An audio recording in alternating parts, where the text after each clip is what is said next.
কিছু কিছু আছে, উপাদান আছে, সেগুলা গরম টরম করার পরে মনে করেন পানিতে রূপান্তর করার পরে অনেক কিছু হয়তো উপাদান আছে, সেগুলো আমাদেরকে বলে না, সেগুলো হয়তো কেমিস্ট জানে।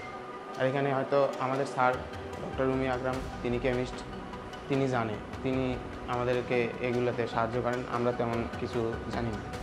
আর সেগুলো হওয়ার পরে সব কিছু উপাদান দেওয়ার পরে তারপরে ট্রে আছে, প্লাস্টিকের ট্রেতে ঢালা হয়, ট্রেতে ঢালা হয়ে 12 ঘন্টা বা 14 ঘন্টা পর সেগুলো জমে যাবে। তারপরে পরের দিনে এরকম করে কাটিং সিস্টেমে কাজ হবে।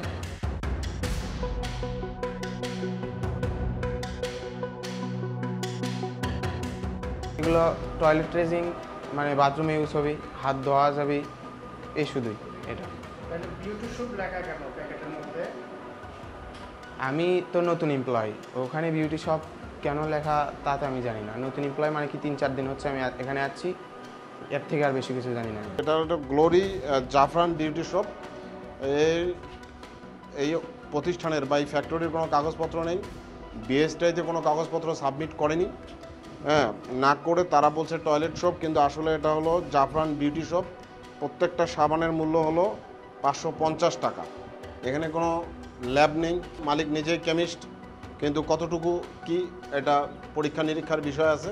আমরা প্রাথমিকভাবে বিএসটিআইয়ের কোনো সনদ নেই, এজন্য বিজ্ঞ ম্যাজিস্ট্রেট মহোদয় এখানে তাদেরকে জরিমানা করবে। এটা যদি সঠিকভাবে না হয়ে থাকে ত্বকের ক্ষতি হবে, ত্বকের উপকার হবে না, বরং এটা ত্বকের ক্ষতি করবে। এটা অনেক মজুদ, মানে ব্যাপক পরিমাণ মজুদ। এই পুরা বিল্ডিং এই সাবান ফ্যাক্টরি।